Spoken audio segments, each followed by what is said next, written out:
ਤੁਹਾਨੂੰ ਇੰਨਾ ਕੁ ਫਿਕਰ ਲੱਗਾ ਹੋਇਆ ਵੀ ਤੁਸੀਂ ਔਰੰਗਜ਼ੇਬ ਦੀ ਕਬਰ ਪੁੱਟਣੀ ਹੈ ਤੇ ਫਿਰ ਆਪਣਾ ਹਾਲ ਵੀ ਦੇਖ ਲਓ, ਕਿਉਂਕਿ ਤੁਸੀਂ ਔਰੰਗਜ਼ੇਬ ਦੀ ਰੀਇਨਕਾਰਨੇਸ਼ਨ ਹੀ ਹੋ। ਕਿਉਂਕਿ ਔਰੰਗਜ਼ੇਬ ਇੱਕ ਥਿੰਕਿੰਗ ਦਾ ਨਾਂ ਹੈ, ਇੱਕ ਸੋਚ ਦਾ ਨਾਂ ਹੈ। ਬੰਦੇ ਤਾਂ ਕੋਈ ਵੀ ਹੋ ਸਕਦੇ ਨੇ। ਤੁਸੀਂ ਉਹਨਾਂ ਦੀ ਲਿੰਚਿੰਗ ਵੀ ਕਰੋ, ਪਹਿਲਾਂ ਕਹੋ ਜੀ ਲਵ ਜਿਹਾਦ, ਹੜ੍ਹ ਜਿਹਾਦ, ਕੋਵਿਡ-19 ਜਿਹਾਦ, ਹੁਣ ਤੁਹਾਨੂੰ ਕੁਛ ਨਹੀਂ ਲੱਭਾ ਤੇ ਹੁਣ ਤੁਸੀਂ ਔਰੰਗਜ਼ੇਬ ਦੀ ਕਬਰ ਨੂੰ ਪੈ ਜਾਓ। ਤੁਸੀਂ ਸਾਵਰਕਰ ਦੇ ਬੁੱਤ ਲਾ ਦਿਓ, ਤੁਸੀਂ ਮੋਦੀ ਜਿਉਂਦੇ ਦੀ ਸਮਾਧ ਬਣਾ ਦਿਓ, ਉਹਨਾਂ ਦੇ ਜਿਹੜੇ ਨੇ ਕ੍ਰਿਕਟ ਸਟੇਡੀਅਮ ਬਣਾ ਦਿਓ।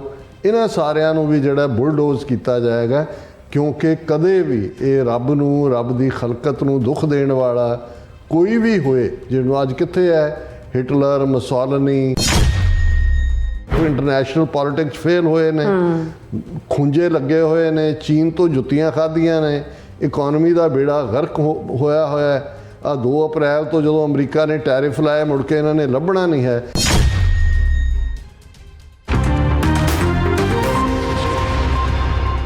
Viewers welcome back on programme. So viewers, ਗੱਲਬਾਤ ਕਰਨ ਜਾ ਰਹੇ ਹਾਂ ਕਿ ਹਿੰਦੂਤਵੀ ਸੰਗਠਨਾਂ ਵੱਲੋਂ ਅੱਜ ਕੱਲ੍ਹ ਮੁਗਲ ਬਾਦਸ਼ਾਹ ਔਰੰਗਜ਼ੇਬ ਦੀ ਕਬਰ ਨੂੰ ਲੈ ਕੇ ਕਾਫੀ ਹੋ ਹੱਲਾ ਮਚਾਇਆ ਜਾ ਰਿਹਾ, ਔਰ ਇਹਨਾਂ ਸੰਗਠਨਾਂ ਵੱਲੋਂ ਖੁਲਦਾਬਾਦ ਵਿੱਚ ਸਥਿਤ ਔਰੰਗਜ਼ੇਬ ਦੀ ਕਬਰ ਨੂੰ ਤਬਾਹ ਕਰਨ ਦੀ ਮੰਗ ਕੀਤੀ ਜਾ ਰਹੀ ਹੈ। ਸੋ ਹੈਰਾਨੀ ਇਸ ਗੱਲ ਦੀ ਹੈ ਕਿ ਖੁਦ ਔਰੰਗਜ਼ੇਬ ਦਾ ਅਵਤਾਰ ਬਣੇ ਅਤੇ ਔਰੰਗਜ਼ੇਬ ਦੇ ਨਕਸ਼ੇ ਕਦਮਾਂ ਤੇ ਚੱਲਣ ਵਾਲੇ ਹਿੰਦੂਤਵੀਆਂ ਨੂੰ 3 ਸਦੀਆਂ ਬਾਅਦ ਔਰੰਗਜ਼ੇਬ ਨਾਲ ਕੀ ਤਕਲੀਫ ਹੋ ਰਹੀ ਹੈ। ਸੋ ਇਸ ਬਾਰੇ ਆਪਾਂ ਗੱਲਬਾਤ ਕਰਨ ਜਾ ਰਹੇ ਹਾਂ। ਸੋ ਅਸੀਂ ਚਾਹਾਂਗੇ ਕਿ ਤੁਸੀਂ ਇਸੇ ਤਰ੍ਹਾਂ ਬਣੇ ਰਹਿਣਾ, ਦੇਖਣ ਸੁਣ ਲਈ ਜਾਂ ਲਿਖਣ ਲਈ ਤੁਹਾਡਾ ਸਭ ਦਾ ਬਹੁਤ ਬਹੁਤ ਧੰਨਵਾਦ ਜੀ। ਡਾਕਟਰ ਸਾਹਿਬ ਕੀ ਕਹਿਣਾ ਚਾਹੋਗੇ? ਦੇਖੋ, ਔਰੰਗਜ਼ੇਬ ਬੇਸ਼ੱਕ ਇੱਕ ਇਤਿਹਾਸ ਦਾ ਪਰਸਨ ਵੀ ਹੈ, ਬਾਦਸ਼ਾਹ ਜਿਹਨੇ ਸਭ ਤੋਂ ਲੰਬਾ ਵਕਤ ਹਕੂਮਤ ਕੀਤੀ, 50 ਸਾਲ ਦੇ ਲਗਭਗ, ਅਕਬਰ ਨਾਲੋਂ ਵੀ ਜ਼ਿਆਦਾ, 91 ਸਾਲ ਦੀ ਉਮਰ 'ਚ ਮਰਿਆ ਜੀ, ਜਿਸ ਨੇ ਆਪਣੇ ਬਾਪ ਨੂੰ ਕੈਦ ਕੀਤਾ, ਆਪਣੇ ਭਰਾਵਾਂ ਨੂੰ ਬੇਰਹਿਮੀ ਦੇ ਨਾਲ ਮਾਰਿਆ, ਔਰ ਤਾਕਤ ਦੇ ਜ਼ੋਰ ਦੇ ਉੱਤੇ ਅਸ਼ੋਕ ਤੋਂ ਬਾਅਦ ਜੇ ਸਭ ਤੋਂ ਵੱਡਾ ਐਮਪਾਇਰ ਜੇ ਕੋਈ ਕਾਇਮ ਹੋਇਆ ਜਿਸ ਨੂੰ ਮੁਗਲਿਆ ਸਲਤਨਤ ਕਿਹਾ ਜਾਂਦਾ, ਤੇ ਉਹ ਔਰੰਗਜ਼ੇਬ ਦੇ ਜ਼ਮਾਨੇ ਦੇ ਵਿੱਚ ਹੋਇਆ। ਉਸ ਨੇ ਦੱਖਣ ਨੂੰ ਵੀ ਕੰਕਰ ਕੀਤਾ, ਭਾਵੇਂ ਅਖੀਰਲੇ ਜ਼ਿੰਦਗੀ ਦੇ 30 ਸਾਲ ਉਹ ਦੱਖਣ ਦੇ ਵਿੱਚ ਹੀ ਰਿਹਾ। ਜਦੋਂ ਇੱਕ ਵਾਰ ਉਹਨੇ ਦਿੱਲੀ ਛੱਡੀ, ਕਿਉਂਕਿ ਜਦੋਂ ਦਿੱਲੀ ਤੋਂ ਬਾਦਸ਼ਾਹ ਜਾਂਦੇ ਸੀ ਸਾਰੀ ਰਾਜਧਾਨੀ ਨਾਲ ਜਾਂਦੇ ਸੀ, ਹਜ਼ਾਰਾਂ ਦੀ ਗਿਣਤੀ 'ਚ ਜੋ ਉਹਨਾਂ ਦੇ ਸਾਰੇ ਦਰਬਾਰੀ ਦੂਜੇ। ਫਿਰ ਕਾਬਲ, ਕੰਧਾਰ ਤੱਕ ਦੀ ਜਿਹੜੀ ਟੈਰੀਟਰੀ ਸੀ, ਇਹ ਵੀ ਮੁਗਲਿਆ ਸਲਤਨਤ ਦਾ ਹਿੱਸਾ ਸੀ। ਔਰ ਇਹਦੇ 'ਚ ਵੀ ਕੋਈ ਸ਼ੱਕ ਨਹੀਂ ਹੈ ਕਿ ਔਰੰਗਜ਼ੇਬ ਜਿਹਨੇ ਸਭ ਤੋਂ ਵੱਡੀ ਸਲਤਨਤ ਕਾਇਮ ਕੀਤੀ, ਉਸ ਦੇ ਜਿਉਂਦੇ ਜੀ ਅਖੀਰਲੇ ਵਰ੍ਹਿਆਂ ਦੇ ਤੱਕ ਪਹੁੰਚਦਿਆਂ ਉਹਨੂੰ ਵੀ ਅਹਿਸਾਸ ਹੋ ਗਿਆ ਸੀ ਕਿ ਉਹ ਬਿਲਕੁਲ ਇੱਕ ਨਿਰਾਸ਼, ਜਿਸ ਕਿਸਮ ਦਾ ਉਸ ਦੀ ਚਿੱਠੀ ਆਪਣੇ ਬੱਚਿਆਂ ਦੇ ਨਾਂ, ਆਪਣੀ ਉਸ ਦਾ ਜਿਹੜੀ ਵਸੀਅਤਨਾਮਾ, ਉਸ ਤੋਂ ਅਸੀਂ ਅੰਦਾਜ਼ਾ ਲਾ ਸਕਦੇ ਹਾਂ ਕਿ ਕਿਵੇਂ ਉਹ ਇੱਕ ਡੈਸਪਰੇਟ, ਡਿਜੈਕਟਿਡ ਬੰਦੇ ਦੇ ਤੌਰ 'ਤੇ ਉਸ ਦੀ ਮੌਤ ਹੁੰਦੀ ਹੈ।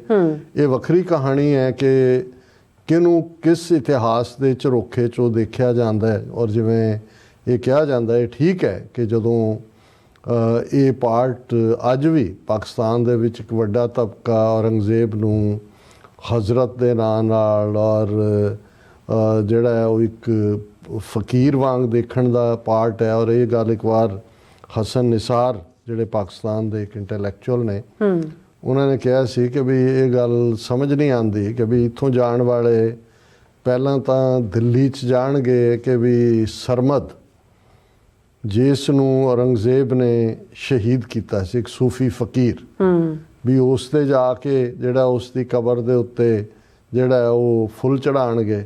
ਫਿਰ ਇਹ ਖੁਲਦਾਬਾਦ ਪਹੁੰਚ ਜਾਣਗੇ ਅਕਬਰ, ਉਹਦੇ ਔਰੰਗਜ਼ੇਬ ਦੀ ਕਬਰ ਦੇ ਉੱਤੇ, ਕਿ ਵੀ ਜਾਂ ਤੁਸੀਂ ਸਰਮਦ ਦੇ ਨਾਲ ਖੜੋ ਜਾਂ ਔਰੰਗਜ਼ੇਬ ਦੇ ਨਾਲ ਖੜੋ। ਜ਼ਾਹਰ ਹੈ ਕਿ ਵੀ ਇਹ ਵੀ ਇੱਕ ਡਾਈਕੋਟਮੀ ਚੱਲਦੀ ਹੈ। ਪਰ ਮੈਂ ਜਿਹੜੀ ਡਿਬੇਟ ਪਿਛਲੇ ਪੀਰੀਅਡ 'ਚ ਵਿਸ਼ਵ ਹਿੰਦੂ ਪਰਿਸ਼ਦ ਔਰ ਸ਼ਿਵ ਸੈਨਾ ਔਰ ਦੂਸਰੇ ਸ਼ਿਵ ਸੈਨਾ ਉਧਰ ਵਾਲੇ ਨਹੀਂ, ਦੂਸਰਿਆਂ ਨੇ ਔਰੰਗਜ਼ੇਬ ਦੀ ਕਬਰ ਨੂੰ ਲੈ ਕੇ ਸ਼ੁਰੂ ਕੀਤੀ ਹੋਈ ਹੈ। ਜਿਵੇਂ ਮੈਂ ਕਿਹਾ ਵੀ ਔਰੰਗਜ਼ੇਬ ਜ਼ਿੰਦਗੀ ਦੇ ਅਖੀਰਲੇ ਆਲਮੋਸਟ 30 ਸਾਲ ਜਿਹੜਾ ਹੈ ਉਹ ਸਾਊਥ ਦੇ ਵਿੱਚ ਹੀ ਰਿਹਾ, ਫਿਰ ਦਿੱਲੀ ਨਹੀਂ ਆਇਆ। ਔਰ ਉਹਦੀ ਇਹ ਵਿਸ਼ ਸੀ ਕਿ ਉਹਨੂੰ ਹਾਲਾਂ ਔਰੰਗਾਬਾਦ, ਜਿੱਥੇ ਉਹਨੇ ਜ਼ਿਆਦਾ ਵਕਤ ਗੁਜ਼ਾਰਿਆ, ਜਿਹੜਾ ਉਹਦੇ ਨਾਂ 'ਤੇ ਹੀ ਹੈ ਸ਼ਹਿਰ, ਖੁਲਦਾਬਾਦ ਖੁਲਦ ਹੈਵਨ ਨੂੰ ਕਹਿੰਦੇ ਨੇ, ਜੰਨਤ ਨੂੰ ਕਹਿੰਦੇ ਨੇ। ਔਰ ਉੱਥੇ ਇੱਕ ਸੂਫੀ ਫਕੀਰ ਜਿਹੜੇ ਜਦੋਂ ਅਸੀਂ ਬਾਬਾ ਫਰੀਦ ਗੰਜ ਸ਼ੱਕਰ ਦਾ ਜ਼ਿਕਰ ਕਰਦੇ ਹਾਂ ਤਾਂ ਫਿਰ ਨਿਜ਼ਾਮੂਦੀਨ ਔਲੀਆ ਜਿਨ੍ਹਾਂ ਦਾ ਦਿੱਲੀ ਦੇ ਵਿੱਚ ਮਕਬਰਾ ਹੈ ਜਾਂ ਉਹਨਾਂ ਦੀ ਜਿਹੜੀ ਹੈ ਉਹ ਦਰਗਾਹ ਹੈ।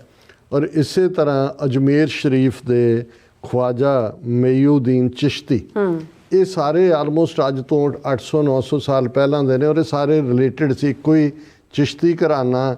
ਔਰ ਇਹ ਜਿਹੜਾ ਜਿਸ ਨੂੰ ਫਲਸਫਾ ਕਿਹਾ ਜਾਂਦਾ ਹੈ, ਚਿਸ਼ਤੀ ਫਲਸਫੇ ਨੂੰ ਜਿਹੜਾ ਅੱਗੇ ਤੋਰਨ ਵਾਲੇ, ਔਰ ਇਸੇ ਹੀ ਖਵਾਜਾ ਮਈਉਦੀਨ ਚਿਸ਼ਤੀ ਜਿਹੜੇ ਅਜਮੇਰ ਦਰਗਾਹ ਅਜਮੇਰ ਸ਼ਰੀਫ ਜਿਹਨੂੰ ਇਹ ਹਿੰਦੂ ਤੋਂ ਵੀ ਉਹਨੂੰ ਵੀ ਮੰਦਰ ਬਣਾਉਣਾ ਚਾਹੁੰਦੇ ਨੇ, ਉਹਨਾਂ ਦਾ ਪੋਤਾ ਸੀ ਪੜਪੋਤਾ ਜਿਸ ਨੂੰ ਖੁਲਦਾਬਾਦ ਦੇ ਵਿੱਚ ਦਫਨਾਇਆ ਗਿਆ। ਔਰ ਔਰੰਗਜ਼ੇਬ ਦੇ ਲਈ ਉਹ ਆਈਡੀਅਲ ਸੀ, ਉਹਦਾ ਆਦਰਸ਼ ਸੀ। ਔਰ ਉਹਨੇ ਇਹ ਮਰਨ ਲੱਗੇ ਇਹ ਕਿਹਾ ਸੀ ਮੇਰੀ ਵਿਸ਼ ਹੈ ਕਿ ਮੈਨੂੰ ਉਹਦੀ ਕਬਰ ਦੇ ਨਾਲ ਹੀ ਦਫਨਾਇਆ ਜਾਏ, ਉਸ ਦਾ ਪੜਪੋਤਾ ਖਵਾਜਾ ਮਈਉਦੀਨ ਚਿਸ਼ਤੀ ਦਾ। ਔਰ ਉਹਦੇ ਨਾਲ ਉਹਨੇ ਕਿਹਾ ਸੀ ਕਿ ਬਿਲਕੁਲ ਉੱਤੇ ਕੋਈ ਛੱਤ ਨਾ ਹੋਏ, ਕੱਚੀ ਕਬਰ ਹੋਏ। ਔਰ 13.5 ਰੁਪਏ ਉਹਨੇ ਜਿਹੜੇ ਨੇ, ਇਹ ਕਿਹਾ ਜਾਂਦਾ ਕਿ ਔਰੰਗਜ਼ੇਬ ਜਿਹੜਾ ਉਹ ਟੋਪੀਆਂ ਬਣਾਉਂਦਾ ਸੀ ਔਰ ਕੁਰਾਨ ਸ਼ਰੀਫ ਲਿਖਦਾ ਸੀ ਔਰ ਉਹ ਜਿਹੜਾ ਸਰਕਾਰੀ ਖਜ਼ਾਨੇ ਦੀ ਕਮਾਈ ਨਹੀਂ ਸੀ ਇਸਤੇਮਾਲ ਕਰਦਾ। ਉਹਨੇ ਕਿਹਾ ਵੀ ਇਹ ਜਿਹੜੇ ਮੇਰੇ 12-12.5 ਰੁਪਏ ਮੈਂ ਬਣਾਏ ਹੋਏ ਨੇ ਇਹਨਾਂ ਦੇ ਨਾਲ ਹੀ ਉਹ ਕਬਰ ਬਣਾਈ ਜਾਏ। ਔਰ ਇਹ ਕਿਹਾ ਜਾਂਦਾ ਕਿਉਂਕਿ ਅਸੀਂ ਹਿਸਟਰੀ ਦੇ ਐਂਗਲ ਤੋਂ ਇਹ ਸਾਰਿਆਂ ਨੂੰ ਦੇਖ ਰਹੇ ਹਾਂ। ਔਰ ਉਹੀ ਕੱਚੀ ਕਬਰ ਹਾਲਾਂ ਬਾਅਦ ਜਦੋਂ ਅੰਗਰੇਜ਼ਾਂ ਨੇ ਟੇਕ ਓਵਰ ਕਰ ਲਿਆ ਉਹ ਸਾਰੇ ਖਿੱਤੇ ਨੂੰ, ਔਰ ਇਹ ਖੁਲਦਾਬਾਦ ਨਿਜ਼ਾਮ ਹੈਦਰਾਬਾਦ ਰਿਆਸਤ ਦਾ ਹਿੱਸਾ ਸੀ, ਹੁਣ ਤਾਂ ਮਹਾਰਾਸ਼ਟਰ 'ਚ। ਔਰ ਅੰਗਰੇਜ਼ਾਂ ਨੇ ਇਨਸਿਸਟ ਕੀਤਾ, ਫਿਰ ਉਹਨੇ ਜਿਹੜਾ ਨਿਜ਼ਾਮ ਹੈਦਰਾਬਾਦ ਨੇ 4 ਚੁਫੇਰੇ ਸੰਗਮਰਮਰ ਔਰ ਸ਼ਾਇਦ ਉੱਤੇ ਵੀ ਸੰਗਮਰਮਰ ਲਾਇਆ ਜਾਂ ਉਸ ਨੂੰ ਥੋੜ੍ਹਾ ਬਹੁਤ ਉੱਥੇ ਉਰਸ ਹੁੰਦਾ ਹੈ, ਲੋਕ ਵਿਜ਼ਿਟ ਕਰਦੇ ਨੇ ਕਿਉਂਕਿ ਵਿਜ਼ਿਟ ਤਾਂ ਕਰਦੇ ਨੇ ਉਹ ਖਵਾਜਾ ਮਈਉਦੀਨ ਚਿਸ਼ਤੀ ਦੇ ਪੋਤੇ ਦੇ ਲਈ। ਉਹ ਔਰੰਗਜ਼ੇਬ ਨੂੰ ਵੀ ਜਿਹੜਾ ਉਹ ਟ੍ਰਿਬਿਊਟ ਦਿੰਦੇ ਨੇ ਤਾਂ ਸਾਲ ਦੇ ਵਿੱਚ ਇੱਕ ਅੱਧਾ ਉਰਸ ਹੁੰਦਾ। ਇਹ ਓਵਰਆਲ ਪਾਰਟ ਹੈ। ਹੁਣ ਗੱਲ ਸਿੱਖ ਰਵਾਇਤ ਜਾਂ ਸਿੱਖ ਮਜ਼ਹਬ ਦੇ ਵਿੱਚ ਤੇ ਜਹਾਂਗੀਰ ਤੇ ਔਰੰਗਜ਼ੇਬ, ਸਾਨੂੰ ਆਪਣਿਆਂ ਨੂੰ ਸਮਝਾਉਣ ਦੀ ਤਾਂ ਲੋੜ ਨਹੀਂ ਹੈ ਵੀ ਜੇ ਜਹਾਂਗੀਰ ਗੁਰੂ ਅਰਜਨ ਸਾਹਿਬ ਦੀ ਸ਼ਹਾਦਤ ਕਰਨ ਦੇ ਲਈ ਖੁਦ ਤੌਜ਼ੁਕੇ ਜਹਾਂਗੀਰੀ ਦੇ ਵਿੱਚ ਇਹ ਮੰਨਦਾ ਕਿ ਭਾਈ ਇਹ ਦੁਕਾਨ ਹੈ ਬਾਤਲ, ਝੂਠ ਦੀ ਦੁਕਾਨ, ਔਰ 3-4 ਪੀੜ੍ਹੀਆਂ ਤੋਂ ਗਰਮ ਸੀ। ਔਰ ਦੂਸਰਾ ਸੋ ਜ਼ਾਹਿਰ ਹੈ ਵੀ ਜਹਾਂਗੀਰ ਹਾਲਾਂ ਉਹਨੇ ਆਪਣੇ ਪੁੱਤਰ ਖੁਸਰੋ ਦੇ ਨਾਲ ਇਸ ਨੂੰ ਜੋੜਿਆ ਕਿ ਵੀ ਮਦਦ ਕੀਤੀ ਗੁਰੂ ਅਰਜਨ ਸਾਹਿਬ ਨੇ, ਉਸ ਨੂੰ ਉਹ ਜਿਹੜੀ ਆ ਉਹਦੇ ਤਿਲਕ ਲਾਇਆ ਤੇ ਫਲਾਣਾ ਢਿਮਕਾ। ਲੇਕਿਨ ਉਹ ਬਿਗਨਿੰਗ ਦੇ ਵਿੱਚ ਹੀ ਆਪਣਾ ਇਰਾਦਾ ਜ਼ਾਹਰ ਕਰ ਦਿੰਦਾ ਹੈ ਕਿ ਵੀ ਉਹਨੂੰ ਇਹ ਜਿਹੜਾ ਗੁਰੂ ਨਾਨਕ ਸਾਹਿਬ ਦਾ ਘਰ ਹੈ ਜਿਸ ਤੋਂ ਉਹਨੇ ਕਿਹਾ ਜਹਾਂਗੀਰ ਨੇ ਕਿ ਕੁਛ ਭੋਲੇ ਭਾਲੇ ਮੁਸਲਮਾਨ ਵੀ ਸੌਦਾ ਲੈਣ ਲੱਗ ਪਏ ਸਨ। ਮਤਲਬ ਇਹ ਹੈ ਕਿ ਗੁਰੂ ਅਰਜਨ ਸਾਹਿਬ ਦੀ ਸ਼ਖਸੀਅਤ ਨੇ ਹਿੰਦੂਆਂ ਔਰ ਮੁਸਲਮਾਨਾਂ ਦੋਨਾਂ ਨੂੰ ਖਿੱਚਿਆ ਆਪਣੇ ਵੱਲ। ਔਰ ਜਹਾਂਗੀਰ ਦੇ ਲਈ ਇਹ ਵੱਡਾ ਚੈਲੰਜ ਸੀ, ਭਾਵੇਂ ਉਹਨੂੰ ਖੁਸਰੋ ਦੇ ਨਾਲ ਜੋੜਿਆ ਗਿਆ। ਹੁਣ ਇਸੇ ਤਰ੍ਹਾਂ ਜਦੋਂ ਅਸੀਂ ਔਰੰਗਜ਼ੇਬ ਜਿਹੜਾ ਸ਼ਾਹਜਹਾਂ ਦਾ ਪੁੱਤਰ ਔਰ ਸ਼ਾਹਜਹਾਂ ਆਪਣੇ ਪੋਤੇ ਖੁਸਰੋ ਨੂੰ ਜਿਹੜਾ ਉਹ ਗੱਦੀ ਦੇਣਾ ਚਾਹੁੰਦਾ ਸੀ, ਜਿਹੜਾ ਇੱਕ ਨਟ ਖੁਸਰੋ ਜਹਾਂਗੀਰ ਦਾ ਪੁੱਤਰ ਦਾਰਾ ਸ਼ਿਕੋ, ਉਹ ਦਾਰਾ ਸ਼ਿਕੋ ਜਿਹਦਾ ਸੰਬੰਧ ਅਸੀਂ ਗੁਰੂ ਹਰਰਾਏ ਸਾਹਿਬ ਦੇ ਨਾਲ ਜੋੜਦੇ ਹਾਂ ਕਿ ਉਸ ਦੀ ਜਿਹੜੀ ਹੈ ਬਿਮਾਰੀ ਚੋਂ ਠੀਕ ਹੁੰਦਾ ਹੈ ਜਦੋਂ ਉਹਨਾਂ ਦੇ ਹਰਬੇਰੀਅਮ ਚੋਂ ਇੱਕ ਖਾਸ ਜਿਹੜੀਆਂ ਮਾਪ ਦੀਆਂ ਹਰੜਾਂ ਜਾਂਦੀਆਂ ਨੇ, ਹਕੀਮ ਦਵਾਈ ਤਿਆਰ ਕਰਦੇ ਨੇ ਔਰ ਉਹ ਦਾਰਾ ਸ਼ਿਕੋ ਜਿਹੜਾ ਉਹ ਸ਼ੁਕਰਾਨਾ ਕਰਨ ਵੀ ਆਉਂਦਾ।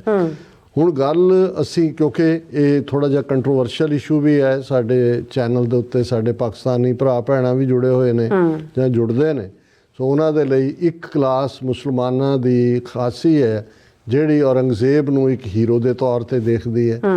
ਲੇਕਿਨ ਅਸੀਂ ਇਸ ਸਾਰੇ ਤੋਂ ਉਹਦੀ ਲੈਗੇਸੀ, ਉਹਨੇ ਕੀ ਕੀਤਾ ਇਸਲਾਮ ਲਈ, ਕੀ ਕੀਤਾ ਕੀ ਨਹੀਂ ਕੀਤਾ, ਇਹ ਤਾਂ ਇੱਕ ਕਾਮਨ ਮੁਸਲਮਾਨ ਵੀ ਸਮਝ ਸਕਦਾ ਹੈ ਕਿ ਜਿਹੜਾ ਆਪਣੇ ਬਾਪ ਨੂੰ ਕੈਦ ਕਰ ਸਕਦਾ ਹੈ, ਜਿਹੜਾ ਆਪਣੇ ਭਰਾਵਾਂ ਨੂੰ ਜਿਹੜਾ ਹੈ ਉਹ ਉਹਨਾਂ ਦੇ ਮਰਡਰ ਕਰ ਸਕਦਾ ਹੈ, ਉਹ ਟੋਪੀਆਂ ਸੀਂਦਾ ਹੈ ਕਿ ਕੁਰਾਨ ਸ਼ਰੀਫ, ਉਹ ਕਿਹੜੇ ਪਾਸਿਓਂ ਜਿਹੜਾ ਹੈ ਉਹ ਜਦੋਂ ਅੱਲਾਹ ਤਾਲਾ ਦੇ ਸਾਹਮਣੇ ਜਾਏਗਾ ਔਰ ਮਾਂ ਬਾਪ ਦਾ ਰੁਤਬਾ ਕੀ ਹੈ ਇਸਲਾਮ ਤੋਂ ਬਿਹਤਰ ਕੋਈ ਨਹੀਂ ਦੱਸ ਸਕਦਾ।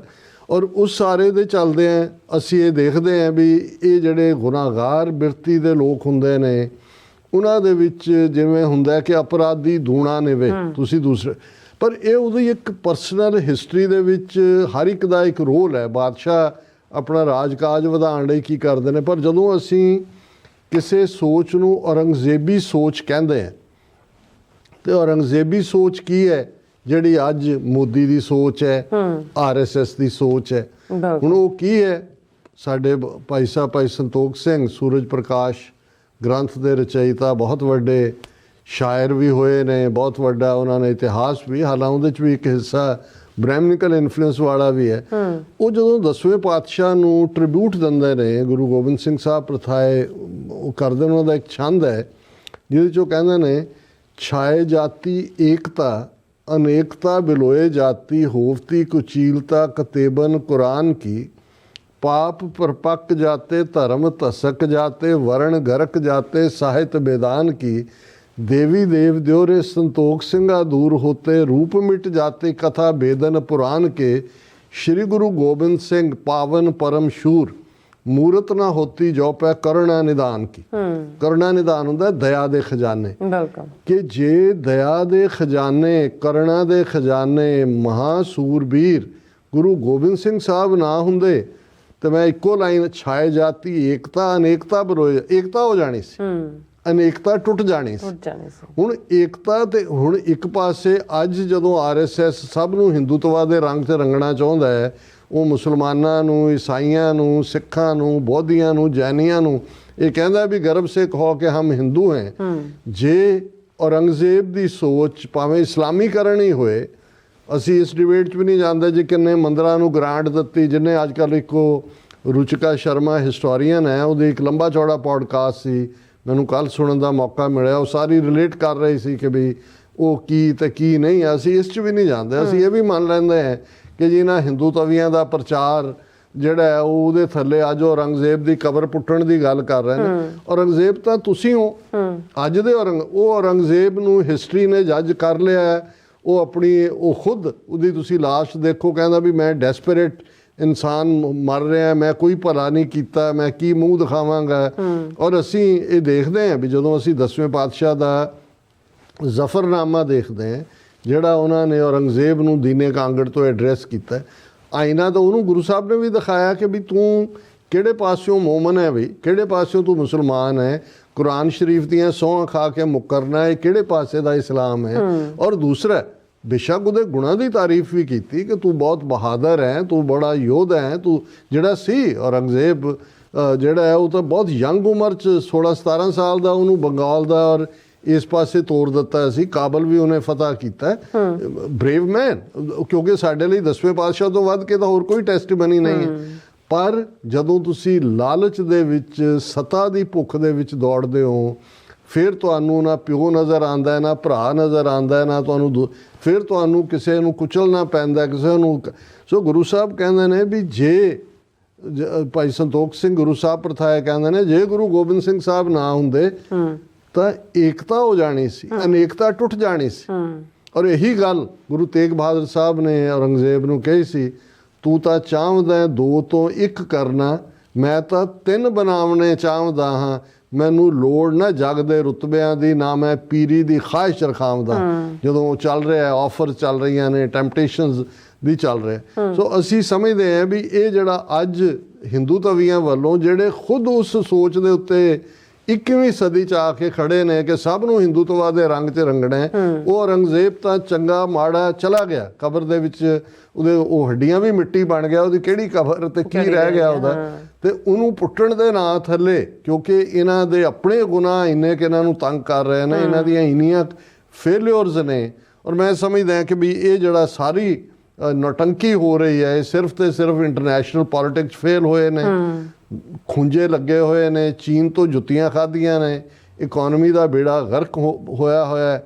2 ਅਪ੍ਰੈਲ ਤੋਂ ਜਦੋਂ ਅਮਰੀਕਾ ਨੇ ਟੈਰਿਫ ਲਾਇਆ, ਮੁੜ ਕੇ ਇਹਨਾਂ ਨੇ ਲੱਭਣਾ ਨਹੀਂ ਹੈ। ਸੋ ਇਸ ਕਿਸਮ ਦੀ ਡਿਬੇਟ ਜਿਹਦੇ ਥੱਲੇ ਤੁਸੀਂ ਹਿੰਦੂ ਮੁਸਲਮਾਨ ਦਾ ਉਹ ਰੱਖੋ, ਤੁਸੀਂ ਉਹਨਾਂ ਦੀ ਲਿੰਚਿੰਗ ਵੀ ਕਰੋ। ਪਹਿਲਾਂ ਕਹੋ ਜੀ ਲਵ ਜਿਹਾਦ, ਹੜ੍ਹ ਜਿਹਾਦ, ਕੋਵਿਡ-19 ਜਿਹਾਦ, ਹੁਣ ਤੁਹਾਨੂੰ ਕੁਛ ਨਹੀਂ ਲੱਭਾ ਤਾਂ ਹੁਣ ਤੁਸੀਂ ਔਰੰਗਜ਼ੇਬ ਦੀ ਕਬਰ ਨੂੰ ਪੈ ਜਾਓ। ਜੇ ਤੁਸੀਂ ਔਰੰਗਜ਼ੇਬ ਦੀ ਕਬਰ ਨੂੰ ਇਸ਼ੂ ਬਣਾਉਣਾ, ਔਰ ਹਿਸਟਰੀ ਜੋ ਜਿਸ ਰੰਗ 'ਚ ਰੰਗ ਰਹੇ ਨੇ ਜਾਂ ਲਿਖ ਰਹੇ ਨੇ, ਤੇ ਜੇ ਤੁਹਾਨੂੰ ਇਹ ਲੱਗਦਾ ਹੈ ਕਿ ਵੀ ਉਸ ਨੂੰ 3 ਸਦੀਆਂ ਬਾਅਦ, ਕਿਉਂਕਿ 1707 ਦੇ ਵਿੱਚ ਉਹਦੀ ਮੌਤ ਹੋ ਜਾਂਦੀ ਹੈ, ਆਲਮੋਸਟ 315 ਪਲੱਸ ਸਾਲ ਨੇ, ਵੀ ਤੁਸੀਂ ਉਹਦੀ ਜਿਹੜੀ ਆ ਉਹ ਉਡਾ ਸਕਦੇ ਹੋ ਕਬਰ, ਤੇ ਫਿਰ ਕੋਈ ਬਹੁਤਾ ਵਕਤ ਨਹੀਂ ਲੱਗਣਾ। ਤੁਹਾਡੇ ਝੂਠ ਦੇ ਵੀ ਬਣਾਏ ਹੋਏ ਤੁਸੀਂ ਸਾਵਰਕਰ ਦੇ ਬੁੱਤ ਲਾ ਦਿਓ, ਤੁਸੀਂ ਮੋਦੀ ਜਿਉਂਦੇ ਦੀ ਸਮਾਧ ਬਣਾ ਦਿਓ, ਉਹਨਾਂ ਦੇ ਜਿਹੜੇ ਨੇ ਕ੍ਰਿਕਟ ਸਟੇਡੀਅਮ ਬਣਾ ਦਿਓ, ਇਹਨਾਂ ਸਾਰਿਆਂ ਨੂੰ ਵੀ ਜਿਹੜਾ ਬੁਲਡੋਜ਼ ਕੀਤਾ ਜਾਏਗਾ। ਕਿਉਂਕਿ ਕਦੇ ਵੀ ਇਹ ਰੱਬ ਨੂੰ, ਰੱਬ ਦੀ ਖਲਕਤ ਨੂੰ ਦੁੱਖ ਦੇਣ ਵਾਲਾ ਕੋਈ ਵੀ ਹੋਏ, ਜਿਹਨੂੰ ਅੱਜ ਕਿੱਥੇ ਹੈ ਹਿਟਲਰ, ਮਸੋਲਨੀ ਔਰ ਉਹ ਸਾਰੇ, ਇਹ ਸਾਰੇ ਉੱਡ ਜਾਂਦੇ ਨੇ। ਜੇ ਤੁਹਾਨੂੰ ਇੰਨਾ ਕੁ ਫਿਕਰ ਲੱਗਾ ਹੋਇਆ ਵੀ ਤੁਸੀਂ ਔਰੰਗਜ਼ੇਬ ਦੀ ਕਬਰ ਪੁੱਟਣੀ ਹੈ, ਤੇ ਫਿਰ ਆਪਣਾ ਹਾਲ ਵੀ ਦੇਖ ਲਓ, ਕਿਉਂਕਿ ਤੁਸੀਂ ਔਰੰਗਜ਼ੇਬ ਦੀ ਰੀਇਨਕਾਰਨੇਸ਼ਨ ਹੀ ਹੋ। ਕਿਉਂਕਿ ਔਰੰਗਜ਼ੇਬ ਇੱਕ ਥਿੰਕਿੰਗ ਦਾ ਨਾਂ ਹੈ, ਇੱਕ ਸੋਚ ਦਾ ਨਾਂ ਹੈ। ਬੰਦੇ ਤਾਂ ਕੋਈ ਵੀ ਹੋ ਸਕਦੇ ਨੇ। ਬਿਲਕੁਲ ਰਾਸਾ, ਤੁਹਾਡਾ ਬਹੁਤ ਬਹੁਤ ਸ਼ੁਕਰੀਆ। ਸੋ ਥੈਨ ਬ੍ਰੇਕ ਵਿਊਅਰਸ, ਤੁਸੀਂ ਇਸੇ ਤਰ੍ਹਾਂ ਬਣੇ ਰਹਿਣਾ। ਮਿਲਦੇ ਹਾਂ ਛੋਟੇ ਜਿਹੇ ਵਕਫੇ ਤੋਂ ਬਾਅਦ।